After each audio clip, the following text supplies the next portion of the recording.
Thank you all again for yet another episode of Limitless. I'm your host, Derrick Grissom, and I am super excited for our guest today. As you know, the Limitless podcast is to really bring value to the community by bringing guests in who can really speak to their experiences, things that they may be working on, and actually give back positivity so that you can all be the best version of yourselves or plug into other people who can help you. So that's why we're here. And today I'm excited because we have two phenomenal guests that I know well, but you're going to get to know them well as well. We have Ms. Cheryl Young and Mr. Craig Johnson.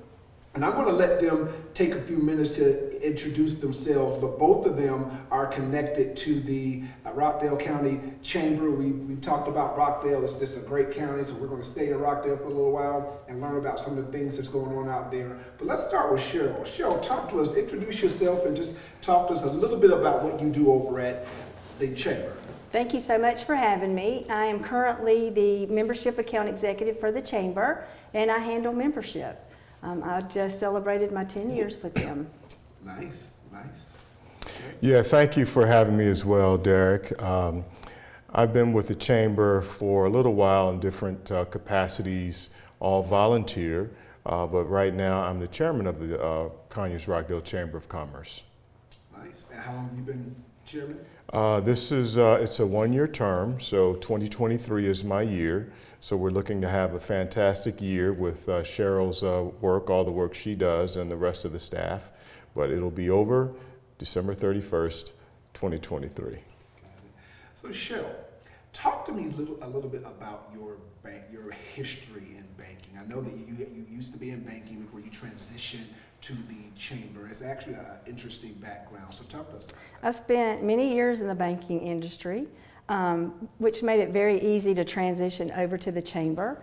In my banking career, I spent lots of time volunteering at the Chamber, serving on various committees, serving on the board. So when I transitioned to the Chamber, it was very easy to do so because I had been where the members were, so I understood what they were going through, and hopefully I'm able to help them maneuver through that. What is one of the biggest differences between dealing with the public in banking and then dealing with the public in the Chamber? Because I'm dealing with their money at the bank, and I'm trying to help them make money with the Chamber. So hopefully helping them grow and prosper in their business by offering them all kind of networking opportunities and just educating them. That's good to know. And she does a great job. She does a phenomenal job. I know Cheryl personally, she does a great job. What about you? Give us a little bit more about how do you, what's your career background, and talk to us about the transition. Well, I have a pretty varied background, but I'll suffice it to say that after a 20 plus year corporate career, I started out in engineering. I went on to marketing and sales, and after that, I kind of slowed it down, took some time off, and decided to work with children. So I work with children, helping them with math and reading. I own a learning center in the Conyers area. And then beyond that, I do a lot of volunteer work, always want our community to be better. So I think that has brought me to the Chamber. I've always wanted to have my own business, always wanted to be an entrepreneur. Even when I was in the corporate space as an employee, I always had my eyes on, what do I need to do? What do I need to gain so that I can be my own boss, so that I can run my own firm? As a follow-up, you're not from Atlanta. You're not from the South, so talk to us about that. No, I'm not. What brought you here? My speech is a little slower than it used to be, but I am from the Midwest. I'm from Cleveland, Ohio, born and raised. The company that I came out of college to work with moved me to Alabama, northern Alabama, Huntsville. If anybody, many people may know that it's a technology area, technology hub of Alabama. So I worked there for a few years, and then I moved around a little bit, moved up to Greenville, South Carolina. But to be honest, my goal was to move to Atlanta. Just more happenings going on, it was more of a vibrant city. I had some family here, so I was looking forward to getting to Atlanta. And I'm a little biased because I am from Atlanta. I tell everybody I'm a Grady baby, so I feel connected to Atlanta. So when people tell me they've been here more than 5 years, I claim them as one of ours. So Cheryl, talk to us about the if it's a job. You have a quote that if it's something you love, is not a job. Is that true? But then explain why it's true or not. It is true for me because I don't feel like I go to work every day. I have way too much fun on my job. We have a great team there, and I enjoy what I do. I love my members, and I love working in the community. So it's definitely not a job. And I will tell you, when I'm working with you, you're always smiling. You always have a positive outlook. Is there a favorite part of the job other than just working with the people that makes you say, you know what, I'm ready to go to work right now? No, I just love my job. I love everything that I do. I love being able to help people. I love watching them grow. I love watching their business grow. I love connecting them with others that can help them, also connecting them in the community. And again, just being a part of watching them succeed. Got it. And I believe that. What is your limitless lesson on this Limitless podcast, Mr. Craig? Wow.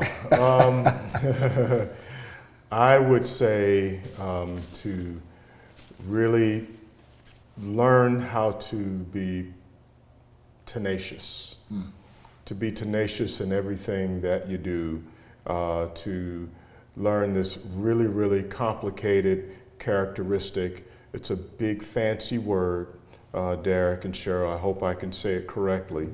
It's called grit, without the S. And just being able to change, adapt, never give up, never quit, never give out. I think that is what motivates a lot of people. It is what keeps people going.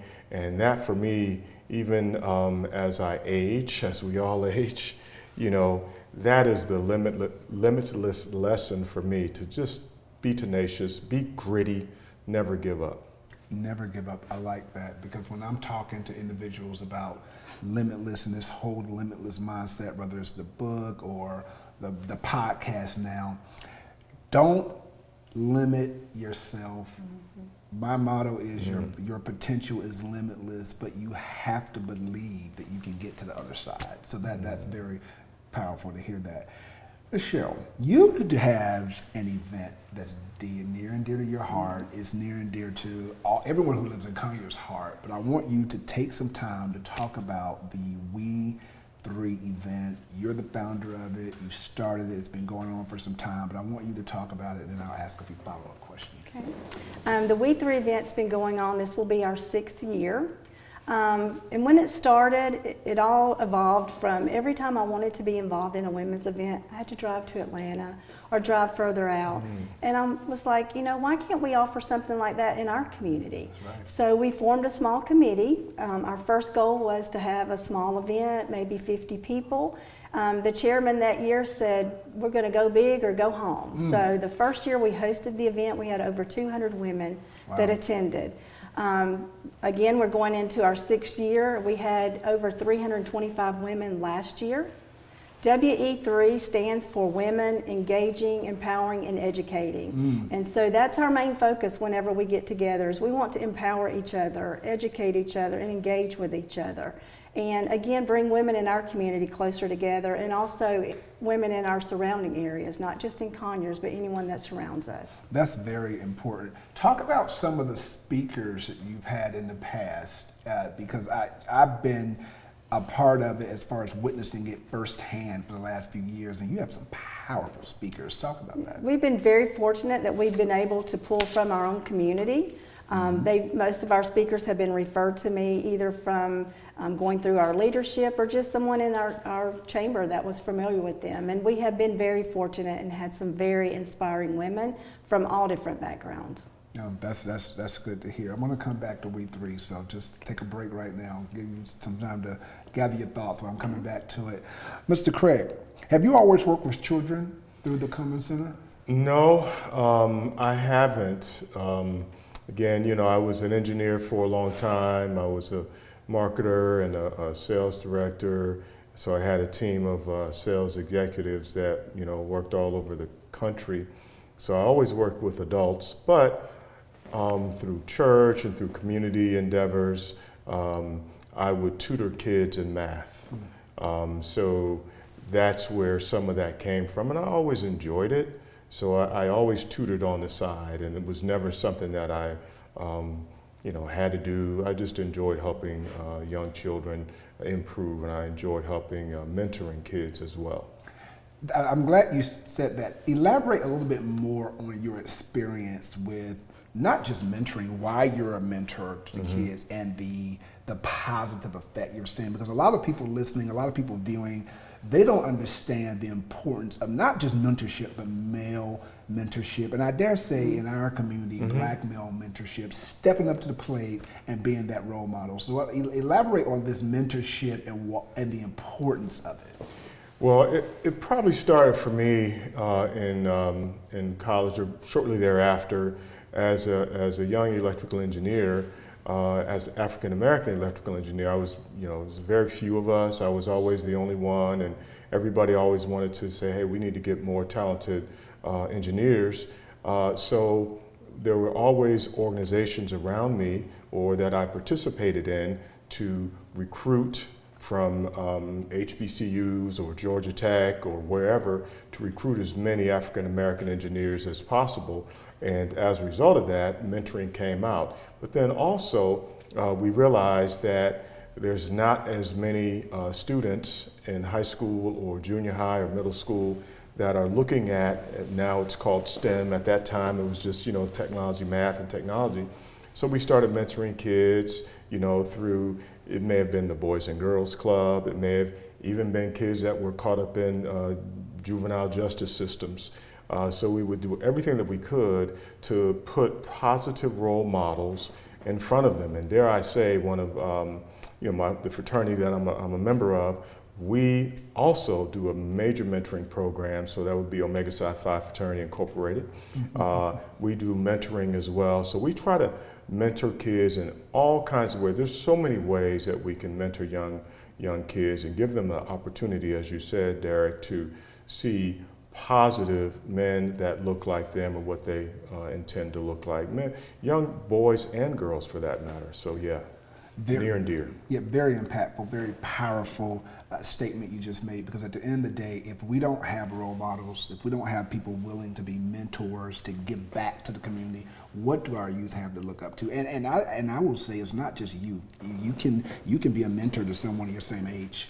Because they may not have made all the best decisions or the most strategic decisions in life. They can learn from you. So that's good to hear. But talking about mentorship, when I think of We3 and women engagement, I think of mentorship because you've had some powerful ladies come through there, Cheryl. So talk to us about, and you could talk about some of the past or maybe some of the future speakers that's going to be speaking this year, and kind of elaborate on next steps this year, because We3 has already taken off, and from what I've heard, the participation rate is very high. So yes, it is. Love to hear your thoughts on that. So this year we've changed it up a little. In the past, we've always done a one-day, full-day conference on a Friday. This year we've changed it up, and we've divided that conference into 4 different parts. So we had our first luncheon last week. We had over 100 women and men show up for that luncheon. And this year we had a panel to start out with of 4 women who came from 4 different backgrounds, and they talked to us about how they navigate their family, their career, self-care, and having fun. We were also fortunate that we had one of our local schools bring out a group of their young leaders to the conference. So hopefully we were able to inspire them. Our next luncheon will be on women's health, and then our last luncheon will be a fashion show. But in the past, we've had women from all different backgrounds. One that stands out in particular is we had a lady that came from a construction where it's all male, and she was the only female in that industry, and she came out and spoke with us. Wow. How can women be plugged into what's going on this year? So if the women that are looking at this podcast is saying, hey, I want to be involved in VW3. Number one, do they have to be a part of Conyers? They do not. How do they get They do involved? not. It is open to the public, so anyone can be a part. We do have a website. It's we3events.com, or you can contact the chamber at 770-483-7049. But it's open to anyone that would like to participate. And I'm telling you, Cheryl would get you plugged in. It is phenomenal. And now that we're on the back end, or we're past the whole COVID, I don't expect the numbers to shoot through the roof as they were before. So very excited. As we come to a close, I'm curious to hear some closing remarks. We'll start with you, Craig. Talk to us about what you want the audience to be left with your time here today. I'm enjoying the feedback and the dialogue, but talk to us in some closing remarks on what you would like to share. Well, what I would say, Derrick, you asked me a question. I'm not sure that I answered it as I would have wanted to, and it's what was my limitless lesson or takeaway. What I would say, and I'm sorry, Derrick, I'm a little hyper, so I'm trying to keep my legs still. Hyper on. You're the right podcast for hyper. So, I've had such an interesting and varied career that, a lot of people would say, well, why are you doing that? Why aren't you doing this? Why are you doing that? But, working with children in our Kumon Learning Center in Conyers has been just a joy for me.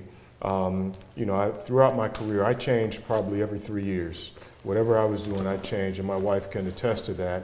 Every 3 years. But working with children keeps me young. It keeps me, really energetic. It's new. What they bring to the table is new every day. Mm-hmm. So it helps me to achieve potential that I didn't realize that I had. Mm. And so that, if there's someone out here that's looking to make a change, that's looking to do something completely different, a 180 from what they were doing, I've done it. And it is so inspiring to do what you really want to do.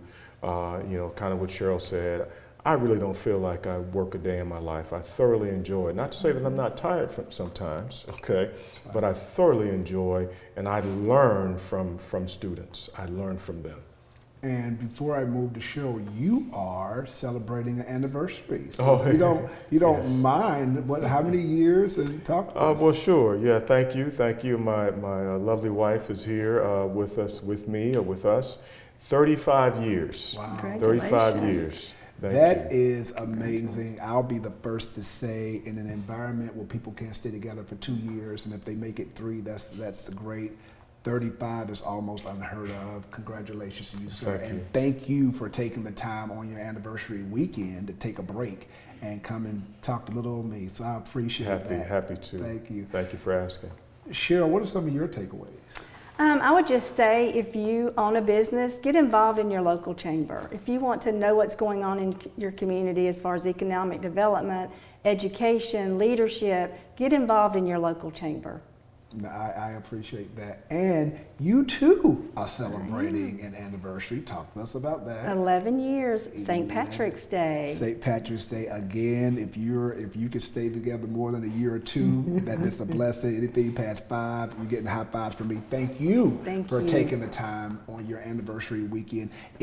I did not know that both of these individuals had anniversaries, and I am so overjoyed that they took the time on their anniversary weekend to come out and do the podcast with me. This is Limitless. This is what Limitless is all about. It is about empowering you with information in the community so that you can make better decisions and you can be the best version of yourself. My Limitless Growth is the name of the company. MyLimitlessGrowth.com is my website. Limitless is the name of the podcast. Your potential is limitless. And if you do not have my book, please get it. You can go to my website, MyLimitlessGrowth.com, and get Limitless, or you can go to the Amazon and put in Derrick Grissom and order the book. The book is arriving in a day or two. I am appreciative of you all. If you don't follow me on social media, you can follow me on YouTube. Just put my name in and you become a subscriber, and you'll get all the different updates of what's going on with Limitless. Thank you again. Until the next time.